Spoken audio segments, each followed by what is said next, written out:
All right, welcome everybody and a very good evening once again। और आज हम करने जा रहे हैं 12th क्लास करंट इलेक्ट्रिसिटी का सेकंड क्लास। और कल की क्लास में हमने एक बेसिक इंट्रोडक्शन की थी जिसमें हमने देखा था कि करंट होता क्या है बेसिकली। तो हमने देखा था कि current is actually the rate of flow of charge किसी टाइम में। रेट का मतलब क्या कि यहाँ पे कहीं ना कहीं टाइम इंट्रोड्यूस होगा। सो किसी भी टाइम में किसी जगह में से, जगह जगह एज इन व्हेन आई से जगह, एनी क्रॉस सेक्शनल, किसी भी क्रॉस सेक्शन में से किसी पर्टिकुलर टाइम के अंदर अंदर कितना चार्ज वहां से फ्लो कर जाएगा will tell me what is the value of current. और उसके बाद हमने देखा था कि करंट किस तरह की क्वांटिटी होती है। ये एक टेंसर क्वांटिटी होती है। Tensor is the best option अगर टेंसर दिया हुआ है ऑप्शंस में। अदरवाइज अगर टेंसर तुम्हारे पास नहीं है तो you can say current is a scalar quantity. लेकिन वेक्टर तो ये बिल्कुल नहीं है क्योंकि it does not follow the laws of vector addition. कोई भी चीज वेक्टर तब होती है जब एटलीस्ट वो वेक्टर एडिशन के लॉज को फॉलो करे, जैसे कि ये हमारे पास लॉ है। फिर कुछ ट्रायंगल लॉ, पैरेललोग्राम लॉ तुमने मैथमेटिक्स में किया होगा। वो सारे अगर कोई फॉलो करते तो ही उसको हम वेक्टर मानेंगे। एंड देन हमने कैलकुलेट किया था कि एवरेज वेलोसिटी का तो ठीक है, हम ऐसे निकाल देंगे I is equal to rate of change of current. But what about instantaneous velocity? तो इंस्टेंटेनियस करंट, इंस्टेंटेनियस करंट को निकालने के लिए हम एवरेज करंट ही निकालते हैं। द ओनली थिंग इज अब इस टाइम पे the time duration is a very small amount of time, so it is of the order of 0.000 and multiple zeros and then 1 seconds। मतलब बहुत छोटे टाइम के अंदर कितना चार्ज का चेंज हुआ, that gives me the current value at that particular point in time। और ये जो हमने एक यहाँ पे स्टार्टिंग में फ्लो बनाया था चैप्टर का कि किस तरह से हम chapter number 1 to chapter number 5 पढ़ेंगे, इसको एक बार दोबारा से देख लो ध्यान से क्योंकि आज हम इसका इस्तेमाल करने वाले हैं। सो अभी हम बात कर रहे हैं इलेक्ट्रोडायनामिक्स की, क्योंकि अब हम क्या कर रहे हैं, वायर में से इलेक्ट्रॉन्स को मूव करवा रहे हैं। मतलब कि अब हमारा चार्ज मूव करेगा तो अब हम पढ़ रहे हैं इलेक्ट्रोडायनामिक्स। इसके अंदर हमारे पास दो पार्ट्स बन के आते हैं। पहला वो जिसमें वेलोसिटी होती है कांस्टेंट। When charge की velocity is constant, we are studying about current electricity. When charge की velocity is not fixed, that means acceleration is not equal to zero, तब उस केस में मैग्नेटिज्म प्रोड्यूस होगा हमारे पास। ठीक है, इसकी नॉलेज होनी, एक बेसिक नॉलेज होनी तुमको बहुत ज्यादा जरूरी है ये, क्योंकि आज की क्लास में हम डिस्कस करेंगे कि ये सारी चीजें हम कौन सी कैटेगरी में पढ़ रहे हैं। तो वैसे तुमको ऑलरेडी पता लग ही गया होगा क्योंकि हमारे चैप्टर का नाम है करंट इलेक्ट्रिसिटी। तो चैप्टर का नाम करंट इलेक्ट्रिसिटी है तो तुमको ऑलरेडी आइडिया लग गया होगा कि हम इस वाले टॉपिक की बात करेंगे आज। मतलब कि आज क्या होने वाला है अपने साथ कि जो भी हमारा चार्ज होगा वो एक कांस्टेंट वेलोसिटी के साथ मूव करेगा, उसकी एक्सेलरेशन जीरो होगी, तभी इसीलिए इस चैप्टर का नाम है करंट इलेक्ट्रिसिटी। तो थोड़ा सा ध्यान से देखना, आज की क्लास में बिल्कुल नए टॉपिक्स होंगे, तुमने पहले कभी भी इनका नाम नहीं सुना होगा। जो कल हमने किया करंट, चार्ज, टाइम, वो सारी चीजें तुमने 10th में कर रखी थी, लेकिन जो आज हम बात करेंगे एकदम नई चीज होगी, तुमने पहले सुना नहीं होगा। मैं तुम्हें एक्चुअली में फीलिंग दिलाऊंगा, मैं तुमको जिंदगी में लेके जाऊंगा कि ये जो इंसान हमारे बैठे हैं इस टाइम स्क्रीन पे, so George Simon Ohm, actually में इन्होंने वो कैसे डिस्कवर किया V is equal to IR।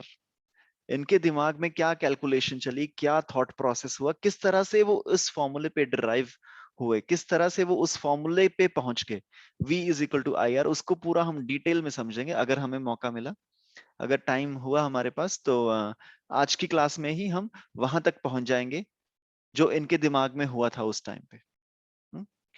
तो शुरू करते हैं चैप्टर को, और शुरू करने से पहले मैं तुम्हें कुछ बेसिक से नोटेशंस के बारे में बताना चाहता हूं। सबसे पहले तो इस चैप्टर में हम जब भी बात करेंगे तो हम एक कॉपर की वायर की बात करेंगे इस चैप्टर के अंदर, क्योंकि चैप्टर का नाम है करंट इलेक्ट्रिसिटी मैग्नेटिज्म।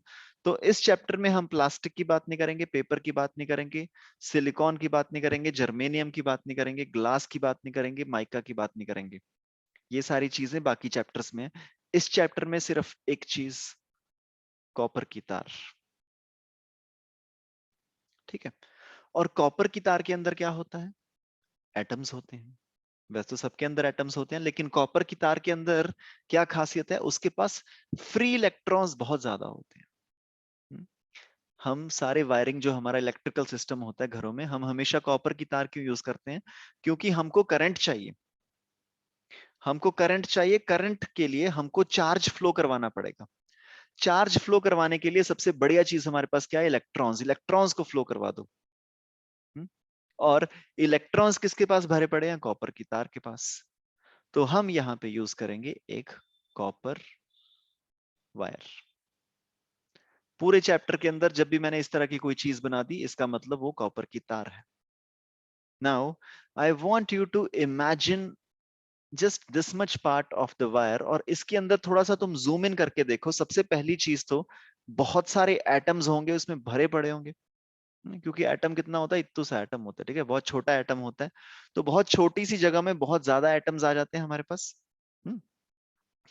एटम्स और न्यूक्लियाई वाले चैप्टर में हमने देखा था कि जो न्यूक्लियस होता है that is of the order of 10 raise to the power -15 metre, मतलब कि 1 फर्मी।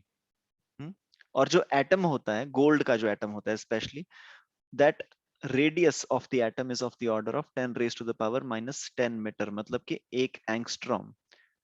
1 एंगस्ट्रॉम रेडियस जितना, 1 एंगस्ट्रॉम रेडियस जितना अगर तुम्हारे पास एक एटम है, तो मतलब कि अगर तुम्हारे पास बहुत ही एक छोटा सा एरिया है, उसमें भी काफी सारे एटम्स आ जाएंगे। इसका मतलब ये जो हमने छोटी सी कॉपर की तार बना दी, इसके अंदर बहुत सारे एटम्स होंगे। हम्म? और ये जो सारे एटम्स होंगे, इन सबके पास है फ्री इलेक्ट्रॉन। तो थोड़ी सी नोटेशन की बात कर लेते हैं। ये हमारे पास मान लो है कॉपर का न्यूक्लियस, और कॉपर के न्यूक्लियस के साथ हमारे पास एक पहला शेल होगा जिसमें 2 इलेक्ट्रॉन्स घूम रहे होंगे। मैं बहुत ज्यादा डिटेल में नहीं जाऊंगा इनटू द इलेक्ट्रॉनिक कॉन्फ़िगरेशन, मैं तुमको जस्ट बेसिक बेसिक सी चीजें बता रहा हूँ कि इस तरह से हमारे पास काफी सारे इसमें इलेक्ट्रॉन्स होंगे। इसमें 8 इलेक्ट्रॉन्स होंगे, फिर उसके बाद थर्ड शेल होगा, उसमें भी 8 इलेक्ट्रॉन्स होंगे। ऐसे हमारे पास काफी सारे इलेक्ट्रॉन्स होंगे। एंड में क्या होगा? 2 ऐसे इलेक्ट्रॉन्स होंगे जो फ्री पड़े होंगे। एंड में हमारे पास 2 ऐसे इलेक्ट्रॉन होंगे जो कि इस एटम के साथ बंधना पसंद नहीं करते। तो एक इलेक्ट्रॉन यहां पड़ा होगा, एक इलेक्ट्रॉन यहां पड़ा होगा। Please correct me if I am wrong. Copper के पास 2 होते हैं ना फ्री इलेक्ट्रॉन, या एक होता है? एनीवन?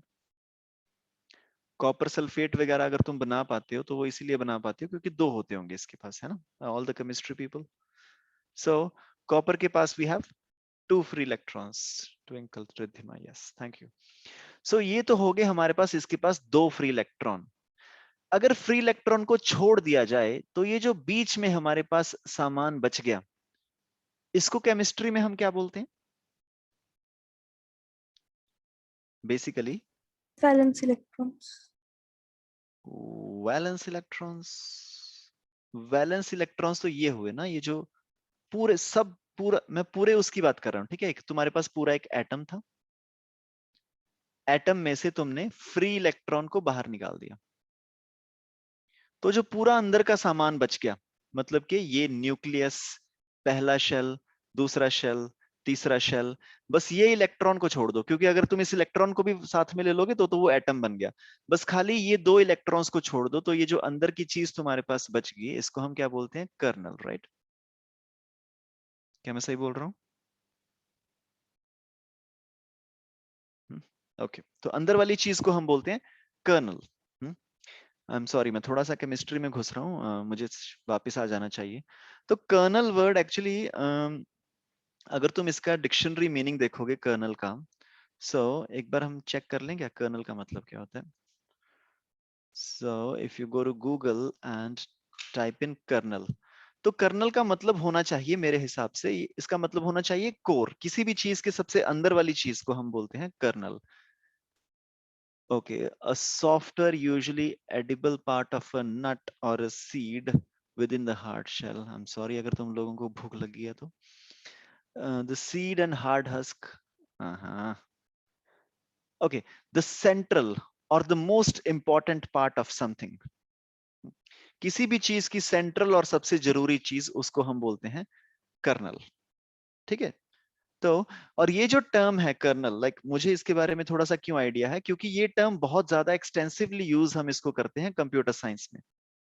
जो तुम्हारा कंप्यूटर होता है उसके पास बहुत सारे पार्ट्स होते हैं, तुमने पढ़ रखा होगा, 5th 6th क्लास में पढ़ाते हैं ना पार्ट्स ऑफ अ कंप्यूटर, उसमें काफी सारी चीजें निकल के आती हैं, कीबोर्ड, माउस, मॉनिटर, ये सारी चीजें। और उसके जो अंदर बिल्कुल मेन उसका कोर होता है, जहां पे पूरा का पूरा लॉजिक होता है, जो तुम्हारा प्रोसेसर होता है, उसको हम बोलते हैं कर्नल। मतलब बिल्कुल ही अंदर वाली, बिल्कुल जो पूरी फाड़ चीज होती है किसी भी चीज में, उसको हम बोलते हैं कर्नल। तो एक एटम के हम दो हिस्से कर सकते हैं, एक तो फ्री इलेक्ट्रॉन, अंदर वाली चीज होती है कर्नल। मैं तुमको थोड़ी सी नोटेशन बता रहा हूं, अभी हमने पढ़ाई स्टार्ट नहीं किया। तो यहाँ पे बहुत सारे एटम्स होंगे इस कॉपर के एटम के अंदर, कॉपर की वायर के अंदर बहुत सारे कॉपर के एटम्स होंगे, और इन सब के पास दो दो फ्री इलेक्ट्रॉन्स होंगे, और यहाँ पे काफी सारे हमारे पास कर्नल्स पड़े होंगे। ओके, ये मैं तुमको एक बेसिक सा इंट्रोडक्शन देना चाहता था, अभी हमने टॉपिक को स्टार्ट नहीं किया, और अब हम स्टार्ट करने जा रहे हैं अपना टॉपिक, जिसका नाम है ड्रिफ्ट वेलोसिटी। प्लीज हेडिंग लगा लो जो लोग नोट्स बनाते हो। So now we will be talking about drift velocity. पहले तो मैं तुमको ड्रिफ्ट का मतलब दिखा दूं। ड्रिफ्ट का मतलब क्या होता है, जब भी कोई चीज, जैसे जो बाइक्स वाइक्स पे स्टंट नहीं मारते बच्चे, तो एक वो स्टंट होता है ना जिसमें जो बाइक स्किड करती है, उसको हम बोलते हैं ड्रिफ्ट। तो ड्रिफ्ट का बेसिकली जो मतलब होता है, डिक्शनरी मीनिंग, ड्रिफ्ट को हम बोलते हैं when something is dragging in a very slow manner. So drift means to move slowly. So drift means to move slowly, especially as a result of the outside forces with no control over direction. Please इस definition को याद रखना. To move slowly, especially as a result of outside forces with no control over the direction. ये तीनों points अभी हम prove करेंगे कि हम अपने वाले केस में इसको ड्रिफ्ट वेलोसिटी क्यों बोलते हैं। क्योंकि अपने वाले सीन में भी वही होगा, हमारे पास कोई कंट्रोल नहीं होगा डायरेक्शन का, फिर उसके बाद सारी आउटसाइड फोर्सेस की वजह से हमारा इलेक्ट्रॉन मूव कर रहा होगा, और हमारा इलेक्ट्रॉन स्लोली मूव कर रहा होगा। ओके, तो ड्रिफ्ट वेलोसिटी, सबसे पहले तो हम समझ लेते हैं कि ड्रिफ्ट वेलोसिटी होती क्या है। डेफिनेशन समझ लेते हैं कि अगर तुम्हारे पास कोई कॉपर की तार है, इस कॉपर की तार के अंदर बहुत सारे एटम्स होंगे, और उन सारे एटम्स के पास बहुत सारे फ्री इलेक्ट्रॉन्स होंगे, काफी सारे होंगे फ्री इलेक्ट्रॉन्स हैं, मिलियंस बिलियंस ट्रिलियंस में होंगे फ्री इलेक्ट्रॉन्स। ये जो सारे फ्री इलेक्ट्रॉन्स हैं, अभी हमने कुछ पोटेंशियल डिफरेंस वगैरह इसके साथ कनेक्ट नहीं किया, ठीक है। मान लो यहाँ पे कोई बैटरी कनेक्टेड नहीं है, अभी कुछ भी नहीं है, मैं गलत बना रहा हूँ, ये कुछ अभी कनेक्टेड नहीं है, इसको हम डिलीट कर देते हैं। तो जस्ट एक कॉपर की तार पड़ी है, मान लो तुम बाजार गए, तुम बाजार में से कॉपर की तार लेके आ गए, उसके अंदर एटम्स होंगे, एटम्स के अंदर फ्री इलेक्ट्रॉन्स होंगे। जब कोई भी पोटेंशियल डिफरेंस उसके अक्रॉस कनेक्ट नहीं किया, मतलब कि कुछ भी इलेक्ट्रिक फील्ड अभी हमने उसके अक्रॉस दिया नहीं है, कॉपर की तार के अक्रॉस, उस टाइम पे ये जो फ्री इलेक्ट्रॉन्स होंगे, उनकी क्या कुछ स्पीड होगी, या वो ऐसे पड़े होंगे बैठे अपना आराम से? एनीवन?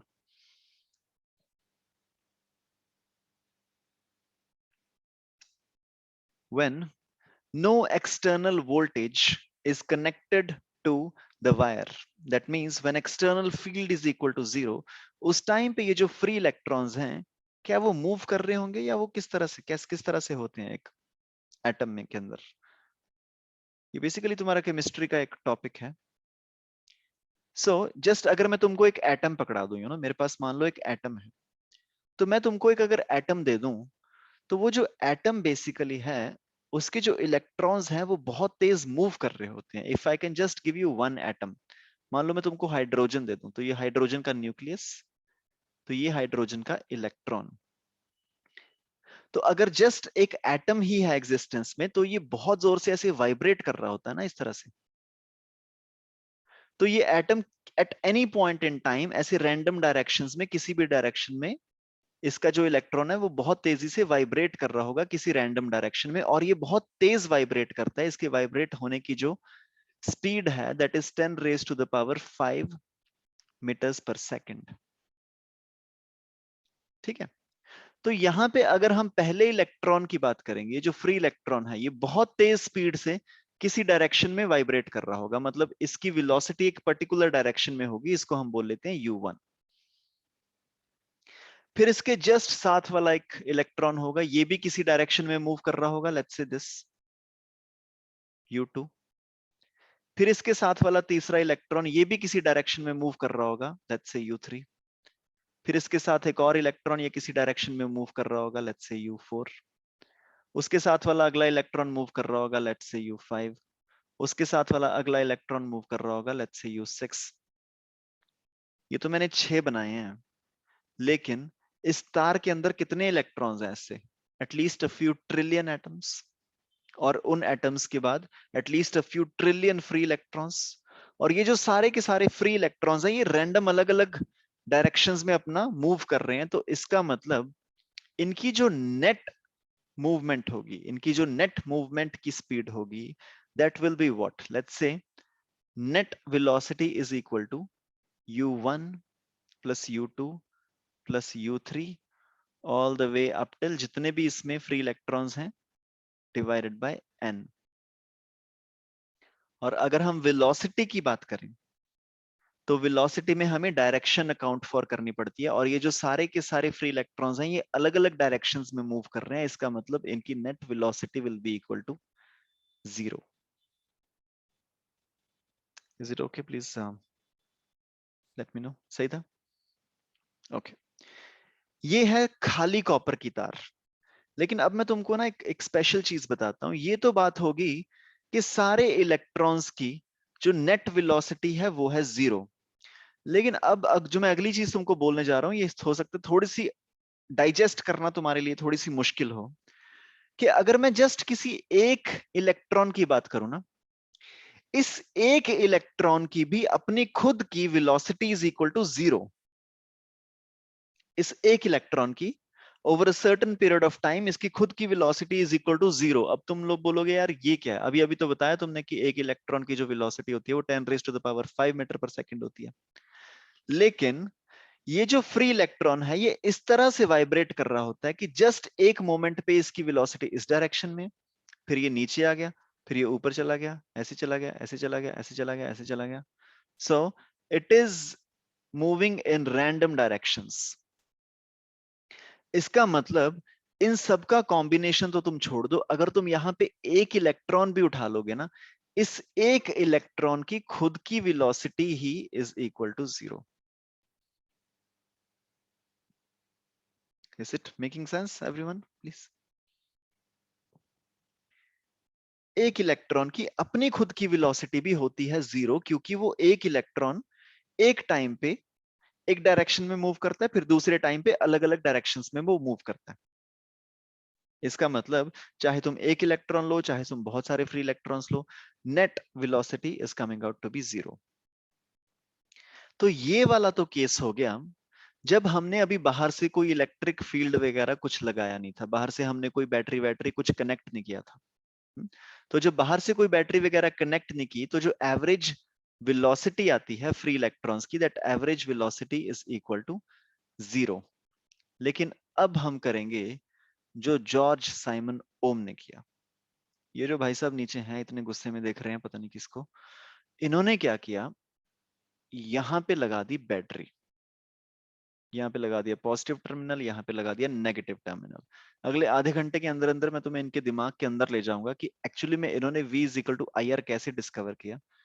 तो बने रहना, थोड़ा ध्यान से सुनना। तो ये बैटरी का है पॉजिटिव टर्मिनल, ये बैटरी का है नेगेटिव टर्मिनल। इसको हमने कर दिया इसके साथ कनेक्ट। तो धीरे धीरे क्या होगा, इसके अंदर के जो सारे फ्री इलेक्ट्रॉन्स हैं, सबसे पहले बैटरी लगाने के क्या होगा, ये हमारे पास एक पॉजिटिव टर्मिनल बन जाएगा, ये हमारे पास एक नेगेटिव टर्मिनल बन जाएगा। ठीक है। अब इसके अंदर के जो सारे फ्री इलेक्ट्रॉन्स हैं वो सारे फ्री इलेक्ट्रॉन्स किसकी तरफ अट्रैक्ट होंगे? Positive positive terminal. प्लेट की तरफ, क्योंकि नेगेटिव चार्ज की ये प्रॉपर्टी होती है चार्ज की कि unlike charges they attract each other. तो पॉजिटिव प्लेट इस इन इलेक्ट्रॉन्स को अट्रैक्ट करेगा और ये नेगेटिव प्लेट इन इलेक्ट्रॉन्स को रिपेल करेगी, तो दोनों तरफ से ही ये जो इलेक्ट्रॉन्स हैं वो लेफ्ट डायरेक्शन में भागेंगे। और हमने ये बैटरी लगाई, बैटरी लगाने की वजह से क्या हुआ, यहाँ पे एक पॉजिटिव प्लेट बन गई, यहाँ पे नेगेटिव प्लेट बन गई। इन अ नटशेल हमने एक इलेक्ट्रिक फील्ड लगा दिया इस डायरेक्शन में। क्या ये लास्ट स्टेटमेंट से प्रॉब्लम तो नहीं है किसी को? हमने एक बैटरी लगाई, मतलब कि हमने एक इलेक्ट्रिक फील्ड लगा दिया राइट डायरेक्शन में। यही होता है ना electric field, positive to negative. तो जो हमारा इलेक्ट्रॉन्स हैं वो ऑपोजिट टू इलेक्ट्रिक फील्ड जाना स्टार्ट कर देते हैं, मतलब कि वो पॉजिटिव वाली प्लेट की तरफ जाना स्टार्ट कर देते हैं। ओके, तो अब हमको कैलकुलेट करना है कि अब बताओ जी एवरेज वेलोसिटी कितनी है इन फ्री इलेक्ट्रॉन्स की। तो सबसे पहले तो हम ये कैलकुलेट कर लें कि इनकी एक एक इलेक्ट्रॉन की स्पीड कितनी होगी। मान लो यहाँ पे कोई भी एक इलेक्ट्रॉन है जो पहले जस्ट वाइब्रेट कर रहा था थर्मल एनर्जी से U1 से। अब ये जो इसकी U1 थी ये एक रैंडम डायरेक्शन में थी, U1 किसी भी तरफ हो सकता है। उसके बाद क्या हुआ, इसके ऊपर एक फोर्स लगी, इलेक्ट्रॉन के ऊपर फोर्स लगी। और फोर्स क्या होती है किसी भी इलेक्ट्रिक फील्ड में? We have Q multiplied by electric field. ये फोर्स लगती है ना किसी भी चीज के ऊपर, है ना। अगर मैं एक चार्ज्ड पार्टिकल हूं, मेरे ऊपर फिलहाल कितनी फोर्स लगेगी विल डिपेंड अपॉन जहां पे मैं बैठा हूं वहां पे इलेक्ट्रिक फील्ड कितनी है और मेरा खुद का चार्ज कितना है। So the force that will be acting on this electron will be equal to electric field जो यहाँ पे काम कर रही है इस एरिया में, multiplied by charge on this electron. तो इलेक्ट्रिक फील्ड हमको पता है E है और इलेक्ट्रॉन पे चार्ज होता है छोटा ई, और ये इलेक्ट्रिक फील्ड से ऑपोजिट डायरेक्शन में भागेगा, तो इसका मतलब this force is acting in the reverse direction. All good so far? ठीक है जी। तो ये तो होगी फोर्स जो किसी भी फ्री इलेक्ट्रॉन पे काम कर रही है, वो force is equal to minus E, और हमको पता है force is equal to mass times acceleration. इसका मतलब किसी भी इलेक्ट्रॉन पे जो एक्सेलरेशन लग रही होगी पॉजिटिव प्लेट की डायरेक्शन में, that acceleration would be equal to negative e by m. किसी भी प्लेट के ऊपर एक्सेलरेशन लग रही होगी नेगेटिव ई बाय एम। ठीक है जी।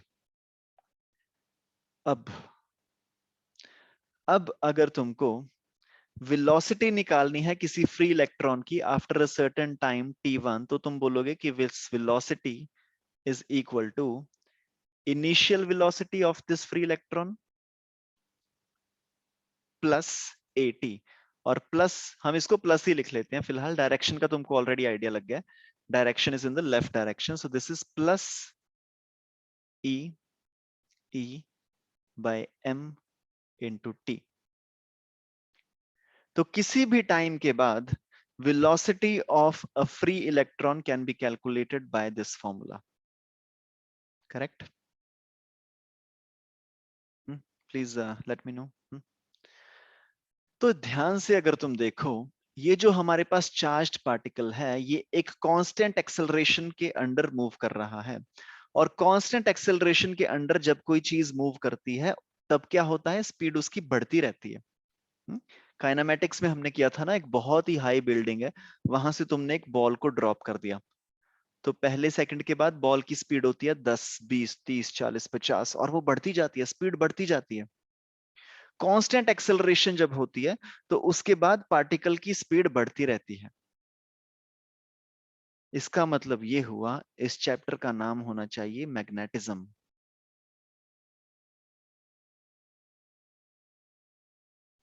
When a charged particle is moving with a non-fixed velocity, जब velocity तुम्हारी constantly increase होती जाएगी, acceleration is not equal to 0, then magnetism is produced. यहां पे तुम देखो acceleration is not equal to 0. This is my acceleration. So you can say the acceleration of this charged particle is not equal to 0. इसका मतलब यहाँ पे magnetism produce होना चाहिए, राइट? तो इस चैप्टर का हमने नाम थोड़ा सा गलत लिख दिया। यहाँ पे इस इंसान को हम छोड़ाते हैं, वापस किसी और को लेके आना पड़ेगा, क्योंकि एक्सेलरेशन यहाँ पे 0 नहीं है, हमने सीधा सीधा पढ़ा था ना यहाँ से। When acceleration is not 0, उस टाइम पे मैग्नेटिज्म प्रोड्यूस होगा। करंट इलेक्ट्रिसिटी पढ़ने के लिए तो acceleration should be equal to 0.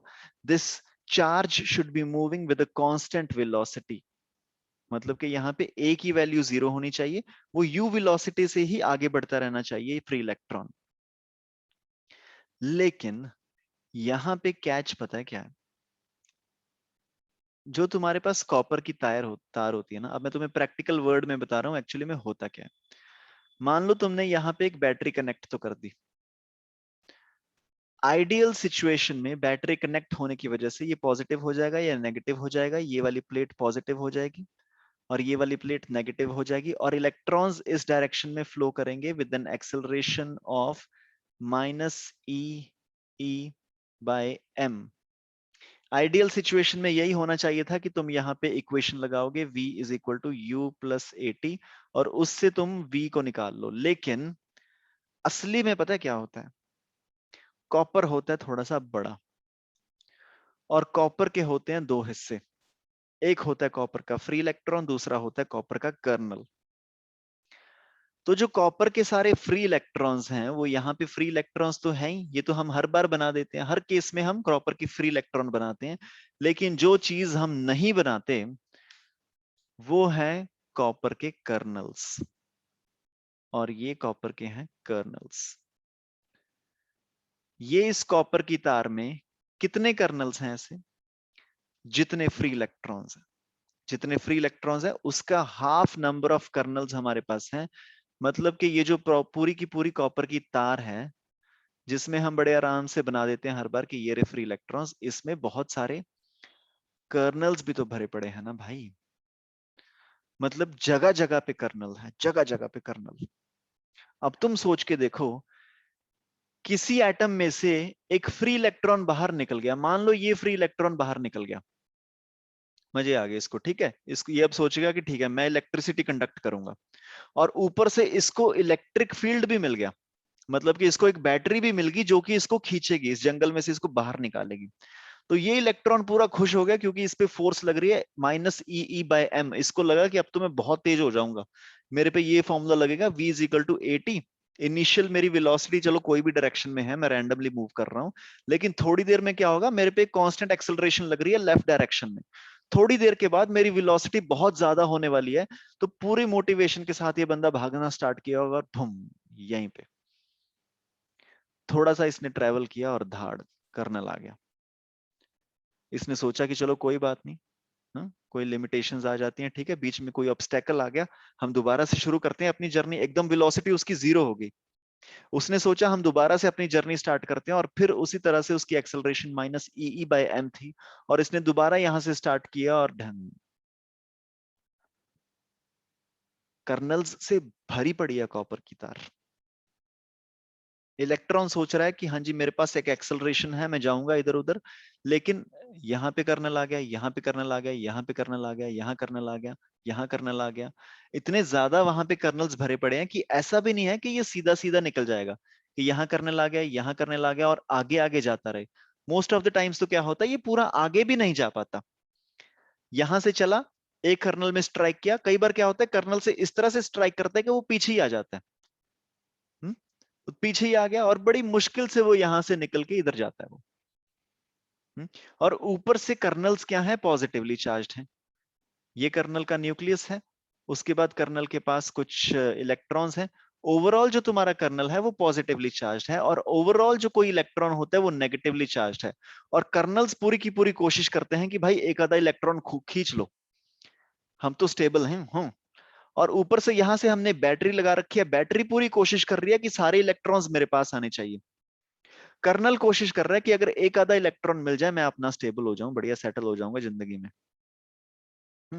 तो इन दोनों के बीच में कॉन्फ्लिक्ट होता रहता है, इलेक्ट्रॉन को लगता है कि मेरे को चाहिए एक्सेलरेशन -e/m की, लेकिन जैसी वो इस एक्सेलरेशन के साथ मूव करना स्टार्ट करता है, एक बहुत कम डिस्टेंस के बाद, एक बहुत ही छोटे से डिस्टेंस के बाद वो किसी कर्नल के साथ टकरा जाता है, और ये जो छोटा सा डिस्टेंस होता है उसको हम बोलते हैं लैम्डा।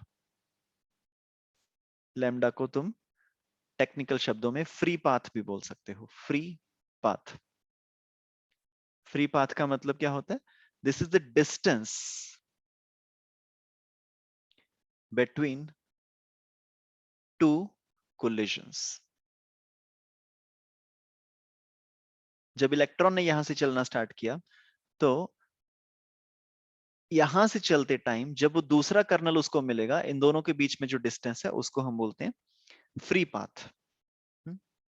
सो जब इलेक्ट्रॉन ने यहां से चलना स्टार्ट किया एक पर्टिकुलर एक्सेलरेशन के साथ, थोड़ी देर के बाद उसको एक ऑब्स्टेकल मिल गई, तो दोनों ऑब्स्टेकल्स के बीच का जो डिस्टेंस है उसको हम बोलते हैं फ्री पाथ. और दोनों ऑब्स्टेकल्स के बीच का जो टाइम है टाउ, इसको हम बोलते हैं रिलैक्सेशन टाइम.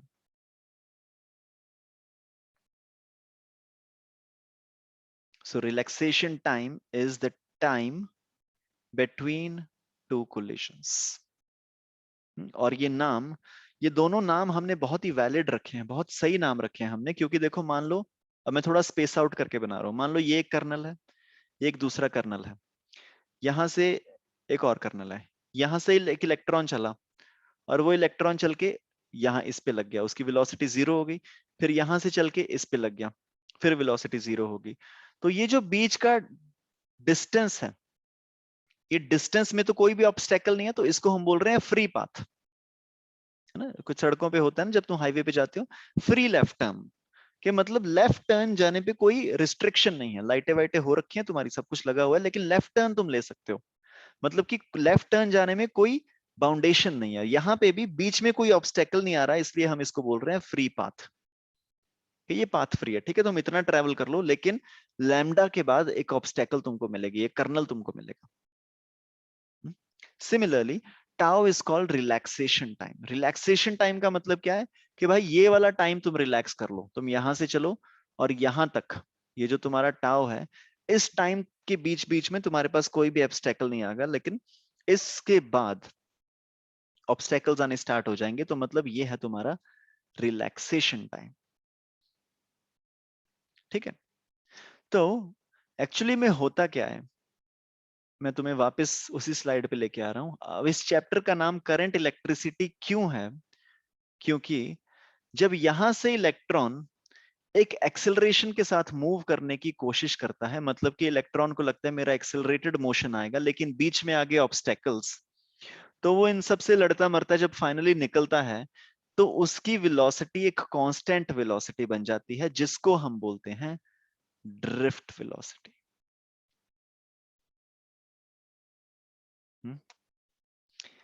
जब इन सारी ऑब्स्टेकल्स को हैंडल करने के बाद इलेक्ट्रॉन एक कांस्टेंट वेलोसिटी के साथ यहां से मूव करता है, उसको हम बोलते हैं ड्रिफ्ट वेलोसिटी. इसकी वैल्यू जो नॉर्मली होती है, तुमने देखा होगा वाइब्रेशन की एनर्जी कितनी थी हमारे पास, 10⁻⁴ मीटर्स पर सेकंड स्पीड होती है. थर्मल एनर्जी के साथ जो इलेक्ट्रॉन्स मूव करते हैं 10⁻⁴ मीटर पर सेकंड. लेकिन जो ड्रिफ्ट वेलोसिटी होती है वो बहुत कम होती है, ये बहुत स्लो मूव करता है, दिस इज 10⁻⁻⁴ मीटर्स पर सेकंड. बहुत ही कम स्पीड के साथ इलेक्ट्रॉन्स दूसरी साइड में से बाहर निकलता है. मैं एक बार फिर से तुमको डेफिनेशन दिखाना चाहता हूं. सो ड्रिफ्ट की हमारे पास डेफिनेशन होती है to move slowly, to move slowly. और हमारे पास स्लोली की डेफिनेशन आ गई, क्योंकि इलेक्ट्रॉन बहुत ही स्लो मूव करता है 10⁻⁻⁴ के साथ. As a result of outside forces, सारी आउटसाइड फोर्सेस लग रही हैं, एक बाहर से इलेक्ट्रिक फील्ड लगा है और बाहर से कुछ कर्नल आ रहे हैं जो उसको रोक रहे हैं, सारी फोर्सेस बाहर की हैं. और तीसरी चीज है with no control over direction, क्योंकि कर्नल्स भरे पड़े हैं, तो हमारा डायरेक्शन के ऊपर कुछ भी कंट्रोल नहीं है कि हमारा इलेक्ट्रॉन किस डायरेक्शन में जाएगा. ओके, सो हम क्या करते हैं, ये जो हमने फॉर्मूला लगाया था ना, v is equal to u plus a t, तो मतलब हम ये किसी भी रैंडम टाइम के लिए तो ये फॉर्मूला नहीं लगा सकते, क्योंकि किसी भी रैंडम टाइम के बीच में तो बहुत सारे कर्नल्स बीच में आएंगे और बहुत सारी ऑब्स्टेकल्स बीच में आएंगी. लेकिन दो कर्नल्स के बीच में जब इतना सा डिस्टेंस ट्रेवल कर रहा है कोई इलेक्ट्रॉन, इन दोनों के बीच में जब वो लैम्डा डिस्टेंस ट्रेवल कर रहा है, इस टाइम पे तो हम लगा सकते हैं ना v इज इक्वल टू 80, क्योंकि इस टाइम पे तो बीच में कोई ऑब्स्टेकल आई नहीं. तो तुम ये मान लो कि एक इलेक्ट्रॉन था, मान लो एक इलेक्ट्रॉन है, इनिशियली वो किसी भी वेलोसिटी के साथ जा रहा है u1, और उसके बाद वो एक पर्टिकुलर एक्सेलरेशन के साथ चलना स्टार्ट हुआ -e/m, और उसके बाद जब तक वो किसी दूसरे कर्नल के साथ मिल नहीं जाता, मतलब कि जब तक नेक्स्ट ऑब्स्टेकल नहीं आ जाती, तब तक जो ये बीच का टाइम है उसको हम बोलते हैं रिलैक्सेशन टाइम, टाउ। इस टाइम के लिए हम एक इक्वेशन बना लेते हैं। सो बेसिकली एक फ्री इलेक्ट्रॉन की बात करते हैं जिसकी इनिशियल वेलोसिटी इज u1, इसकी acceleration is how much, -e/m। इसके साइन को छोड़ दो क्योंकि साइन को तुमको पता ही है, पॉजिटिव प्लेट की तरफ जाएगा। और इसमें टाइम कितना लग रहा है, दो ऑब्स्टेकल्स के बीच का टाइम इज टाउ। तो हम देखते हैं इसकी फाइनल वेलोसिटी क्या होगी, v1 would be equal to u1 plus acceleration into tau। ठीक है, ये कहानी होगी सिर्फ एक फ्री इलेक्ट्रॉन की। ऐसे बहुत सारे फ्री इलेक्ट्रॉन्स होंगे हमारे पास, बहुत सारे जो फ्री इलेक्ट्रॉन्स होंगे सबकी वेलोसिटी अलग अलग होगी आफ्टर सर्टेन टाइम टाउ, सबका टाउ अलग अलग होगा। ठीक है, सबका टाउ अलग अलग होगा, सबका लैम्डा अलग अलग होगा, सबकी इनिशियल वेलोसिटी अलग अलग होगी, सबकी फाइनल वेलोसिटी अलग अलग होगी। और जो ड्रिफ्ट वेलोसिटी होती है, ड्रिफ्ट वेलोसिटी अब क्योंकि सबके लिए अलग अलग है, for all the free electrons velocity is different at different times, तो ड्रिफ्ट वेलोसिटी को हम डिफाइन करते हैं, drift velocity is the average velocity of all the free electrons. तो ड्रिफ्ट वेलोसिटी को हम निकालेंगे as an average of all the other free electrons. तो तुम इसको बोल सकते हो v1 plus v2 plus v3 plus v4 and all the way up till all the n electrons divided by the total number of electrons। और v1 का तो तुमको पता ही है, v1 is how much, initial velocity u1 plus acceleration times tau 1। अब इसको मैं लिख रहा हूं tau 1, ठीक है, क्योंकि पहले इलेक्ट्रॉन के लिए टाउ अलग होगा। और दूसरे के लिए लिखते हैं, दूसरे के लिए we have u2 plus acceleration को मैं सेम लिख रहा हूं, a1 a2 a3 नहीं लिख रहा, सिर्फ a लिख रहा हूं क्योंकि सबका a सेम है। a is what, -e/m plus a into tau 2 plus u3 plus a into tau 3 and so on like this divided by n। okay, now यहां से u वाली टर्म्स को अगर मैं बाहर निकाल लूं कॉमन, u1 प्लस u2 और इस तरह से up till un divided by n plus acceleration common निकल जाएगा, उसके बाद multiplied by tau 1 plus tau 2 up till tau n divided by n। तो अगर तुम ध्यान से देखो, this is u1 plus u2 plus un by n, ये तो हो गया mean average initial velocity. Mean initial velocity तो तुमको पता ही है, जीरो ही थी ये तो, है ना, हमने पहले देख ही रखा था इसको। कहाँ देखा था इसको, वो डिलीट कर दिया हमने स्लाइड। तो इनिशियल तो जीरो है क्योंकि रैंडम डायरेक्शन में मूव कर रहे हैं सारे इलेक्ट्रॉन्स, तो इनिशियल जो वेलोसिटी है उसका एवरेज तो जीरो आ ही गया, plus this is relaxation time of first electron, relaxation time of second electron, relaxation time of third electron, और इन सब के एवरेज को हम कॉमन लिख देते हैं मीन रिलैक्सेशन टाइम टाउ, और एक्सेलरेशन को हम लिख देंगे e/m।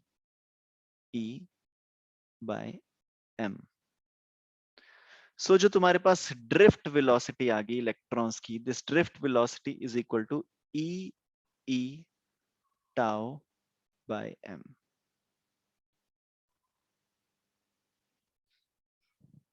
ओके, इसको साथ साथ में नोट भी कर लो और मेरे को थम्स अप भी दे दो, क्या कुछ कोई कंफ्यूजिंग पार्ट था इसमें, सब कुछ सही आ गया ना।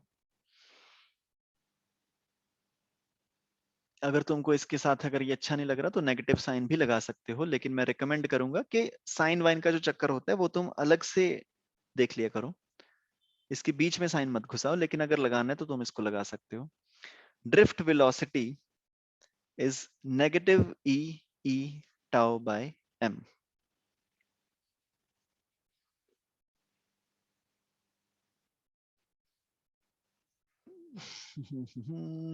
ओके, इसी स्लाइड से आगे कंटिन्यू करेंगे क्योंकि मेरे पास यहाँ पे जगह नहीं है, तो मैं इसी को आगे कंटिन्यू कर रहा हूँ। सो ड्रिफ्ट वेलोसिटी, ये v पोटेंशियल नहीं है यार, ये vd, ठीक है, उसकी स्पीड है, एवरेज स्पीड ऑफ इलेक्ट्रॉन।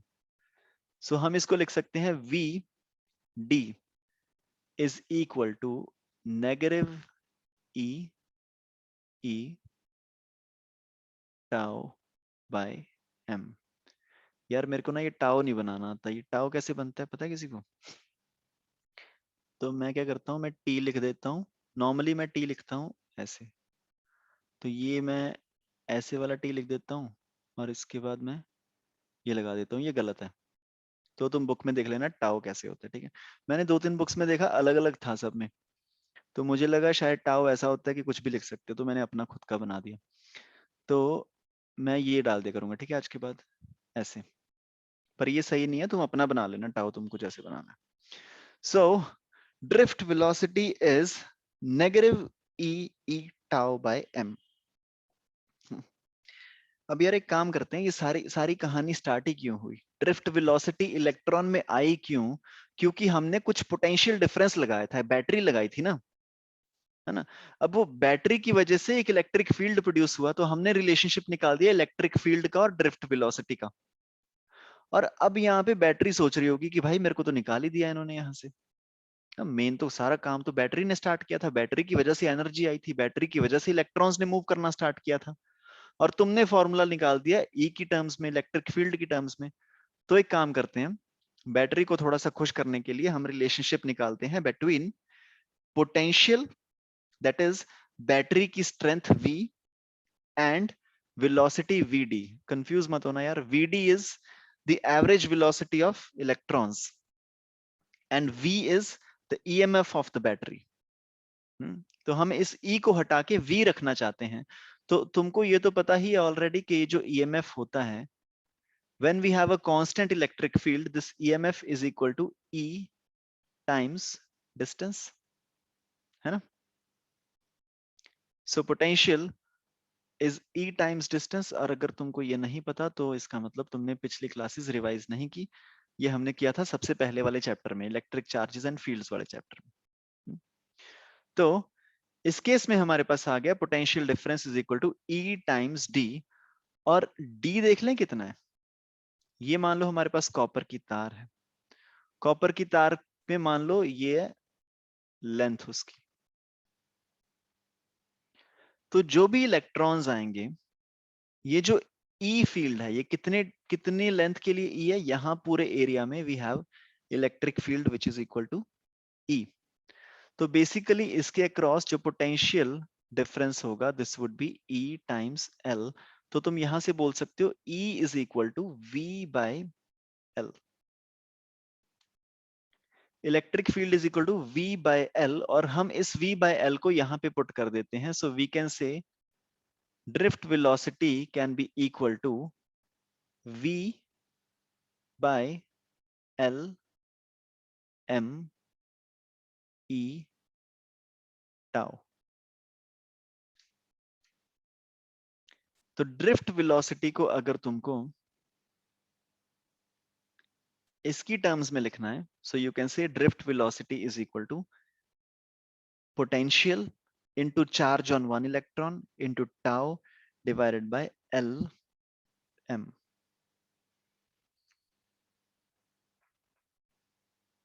थोड़ा सा कंफ्यूजिंग हो रहा होगा क्योंकि बहुत सारी टर्म्स आ गई इसमें, है ना,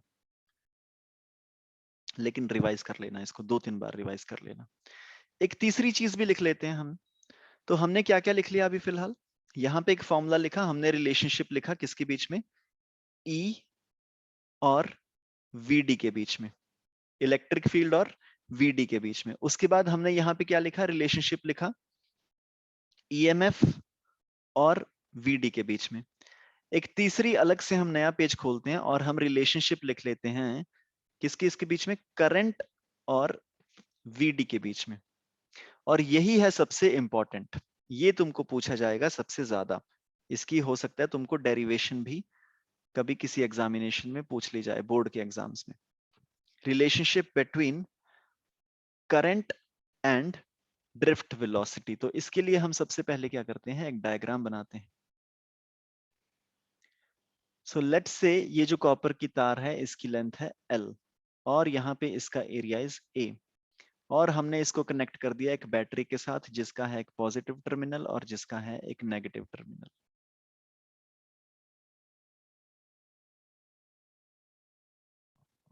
ओके, नाउ कुछ टर्म्स डिफाइन कर लेते हैं। सबसे पहले एक टर्म डिफाइन करेंगे हम n। Now n is the number of electrons या फिर फ्री इलेक्ट्रॉन्स जो कॉपर के पास हैं, number of electrons per unit volume को अगर हम बोल रहे हैं n, number of free electrons per unit volume को अगर हम n बोल रहे हैं, so then what is the total number of free electrons in this copper wire? Total number of free electrons will be equal to number of free electrons per unit volume multiplied by volume. क्या ये सही है एकदम? ठीक है, और this should give you n into area into length. So total number of free electrons जो इस वायर में आएंगे, that total number of free electrons is equal to n into area into L. Okay, और एक electron के ऊपर जो charge होता है उसको हम E लिख लेंगे, ये हमको ऑलरेडी पता ही है। सो यहां से हम क्या कैलकुलेट कर सकते हैं, जो भी इलेक्ट्रॉन यहां से एंटर करेगा वो इलेक्ट्रॉन इधर से निकलेगा भी।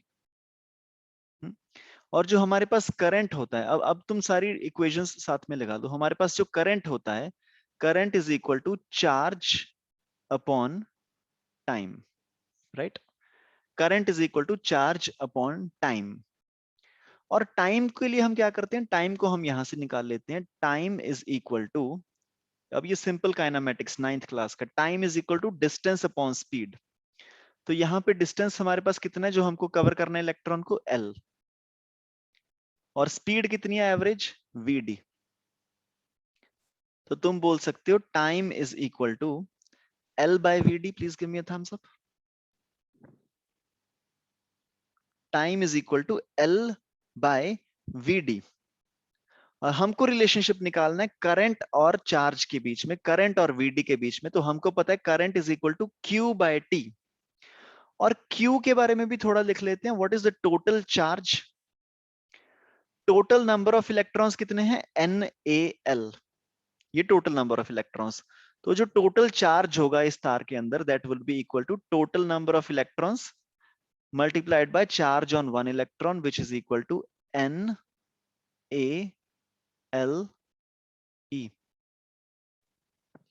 Total charge would be equal to NaLe.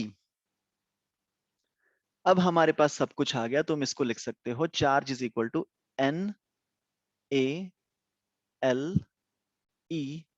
divided by time is equal to how much, L by Vd, L by Vd। यहां से करंट तुम्हारे पास आ जाएगा, LL कट जाएगा, सो तुम्हारे पास करंट आ जाएगा, Vd ऊपर चला जाएगा, this is Vd, ENA।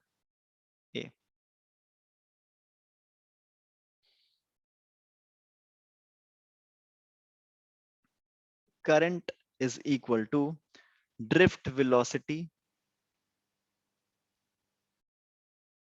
Into charge on one electron into n के बीच में कंफ्यूज मत होइए ना, ये छोटा n है, ठीक है, ये बड़ा n नहीं है, ये छोटा n है।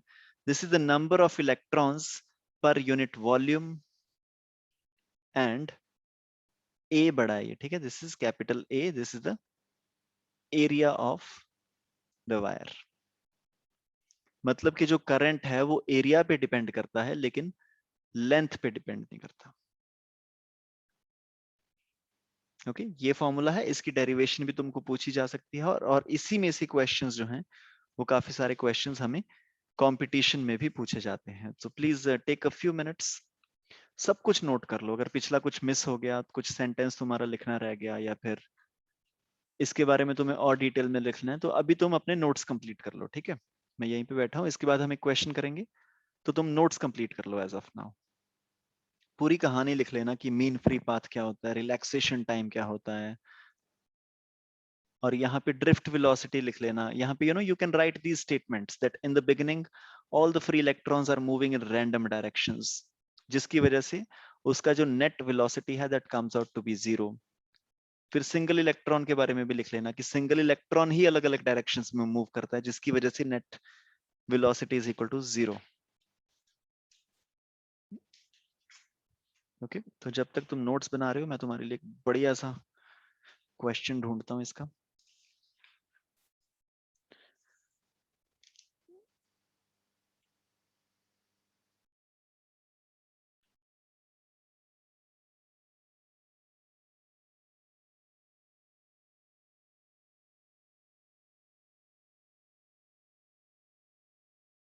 हम्म,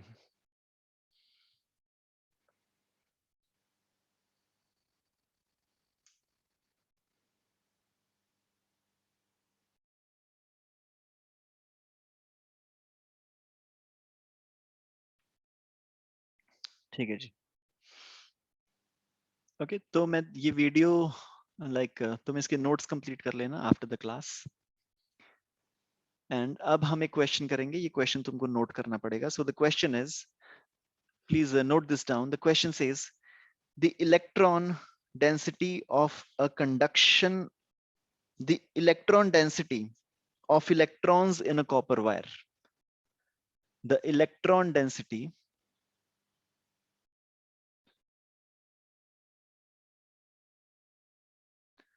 of electrons in a copper wire is 8.5 into 10 raised to the power 28. 8.5 into 10 raised to the power 28। इसकी यूनिट क्या होगी? इलेक्ट्रॉन डेंसिटी, मतलब कि नंबर ऑफ इलेक्ट्रॉन्स पर मीटर क्यूब। तो इसकी यूनिट होगी मीटर-3। सो एरिया जो दे रखा है हमको, so this is n given to us, n is this much. Area जो हमको दे रखा है, this area is 2 into 10 raised to the power -6 metre square.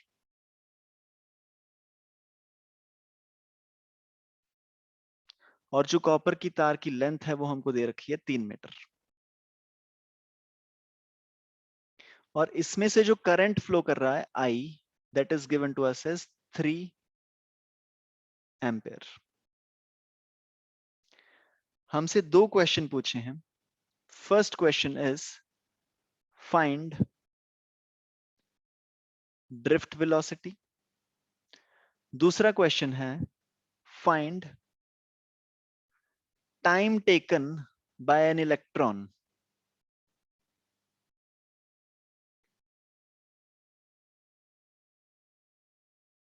To cross the wire.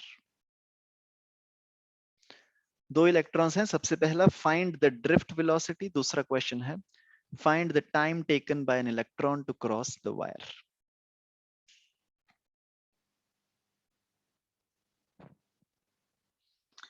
मैं चाहूंगा कि इस क्वेश्चन को तुम एज होमवर्क ट्राई करो। मैं तुमको एक बेसिक सा आइडिया दे देता हूं कि इसको हम कैसे करेंगे। आइडिया लग गया होगा वैसे तुमको, कोई ज्यादा खास क्वेश्चन नहीं है ये।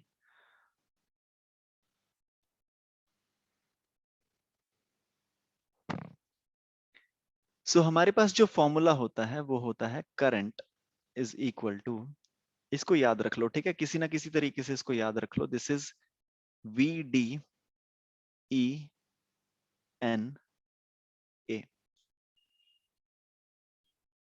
Current is equal to drift velocity into E into N into A.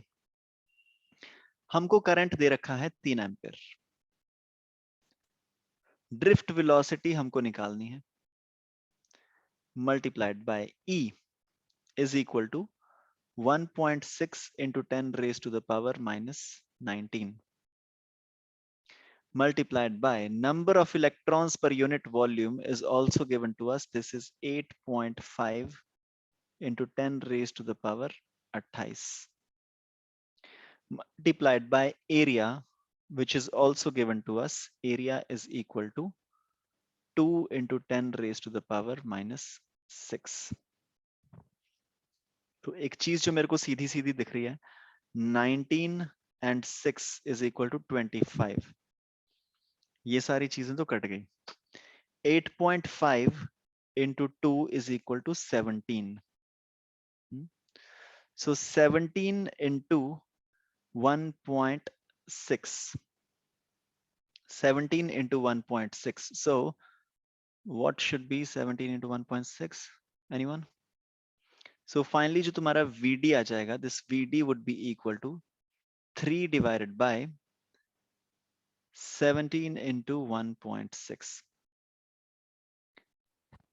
Sir वहाँ पे 10 raised to the power 28 है.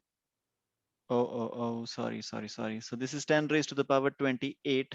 तो यहाँ पे आ जाएगा 3 divided by, तो यहाँ पे हमारे पास बच जाएगा 10 raised to the power 3, है ना? Yes यहाँ sir. पे आ जाएगा 3 divided by, पता है मैं कैसी कोशिश करने, 16 का स्क्वायर कितना होता है? 286? 256. 256, है ना? Yes sir. 256, 266, 272. So 272, 27.2. ठीक है? सर तो मेरा आंसर आ गया 0.00011 मीटर पर सेकंड. ओके. ओह, इतने जीरोस नहीं आएंगे यार कश. ऊपर ही अब तो 1000 आ गया ना अब तो ऊपर. अच्छा नहीं, अच्छा, ये नीचे जाके -3 बन जाएगा. ठीक है. तो तुम्हारा आंसर सही होगा. कितना आंसर है कशिश? 0.00011. 0.00011 मीटर पर सेकंड. ठीक है जी. तो मतलब कि बहुत कम स्पीड के साथ ये इलेक्ट्रॉन मूव कर रहा है. और हमने ऑलरेडी इस चीज को डिस्कस कर लिया था पिछली किसी स्लाइड में कि ये जो इलेक्ट्रॉन मूव करता है, this moves with a speed of drift velocity 10 raise to the power -4 की ऑर्डर में ये वेलोसिटी होती है. तो हमारा जो आंसर आया इस क्वेश्चन का, वो आंसर भी इसके साथ मैच कर रहा है. This velocity is 1 2 3 4. So this is basically 1.1 into 10 raised to the power -4 metre पर सेकंड. ये आ गई वैल्यू ड्रिफ्ट वेलोसिटी की. उसके बाद हमको निकालना है time taken by an electron to cross the wire. So this time taken t will be equal to length upon Vd. Length is how much? 3 upon 1.1 into 10 raised to the power 4. तो यहाँ पे तुम्हारे पास time आ जाएगा 3.0000 divided by 1.1.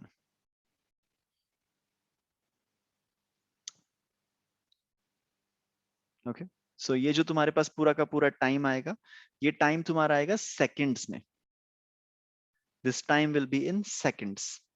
इसको तुम minutes में convert कर सकते हो, उसके बाद तुम इसको आर में कन्वर्ट कर सकते हो. और जब तुम ये कन्वर्ट कर लोगे तो तुम्हें फाइनली जो आंसर मिलेगा दैट इज, सबसे पहले तो हमारा ऊपर वाला आंसर बिल्कुल सही है, 1.1 into 10 raised to the power -4.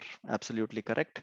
और जो उसके बाद इसका तुम्हारा टाइम आएगा, this time will come out to be 7.5 hours, घंटे. ठीक है. So this is 7.5 hours. Sir seconds में 27 into 10 raised to power 3 seconds आ रहा है. सेकंड्स में ओके. मुझे पूरा विश्वास है तुम पे कशिश. हम कैलकुलेट करते हैं तुम्हारे आंसर के हिसाब से. सेकंड्स में कितना आ रहा है? 27 into 10 raised to the power 3. 27 into 10 raised to the power 3. 27,000 ना basically. 27,000 seconds. So this is divided by 60 minutes divided by 60 hours. इतने घंटे हो जाएगा, है ना? Yes sir. Okay. थोड़ी सी और जगह बनाते हैं हम। ऑलराइट, सो इसको सबसे पहले तो हम, ये बहुत ही अच्छी बात है कि ये जो 27 है ये 3 से डिविजिबल है, so we can say this is 3 and this becomes 2, this is 3, this becomes 2, और ऊपर हमको 9 से डिवाइड करना है, सो दिस इज 30, सो ये आ गया 30 divided by 4 which is equal to 15 divided by 2 which is equal to 7.5 hours.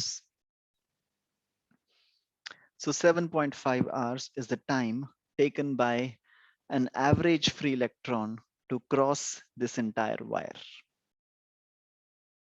Okay. मैंने तुमसे वादा किया था कि आज की क्लास में मैं तुमको ओम साहब के दिमाग के अंदर ले जाऊंगा, लेकिन आई बिलीव हमारे पास उतना टाइम नहीं है, तो कल करते हैं इस चीज को।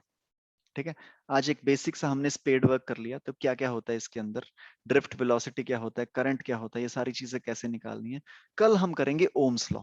और ओम्स लॉ हम सिंपल वाला ओम्स लॉ नहीं करेंगे, V is equal to I R नहीं करेंगे, हम एक बढ़िया तरीके से ओम्स लॉ करेंगे, जिस तरीके से ओम साहब ने इसको डिस्कवर किया था उसी तरह से कल हम पढ़ेंगे ओम्स लॉ 7:30 बजे।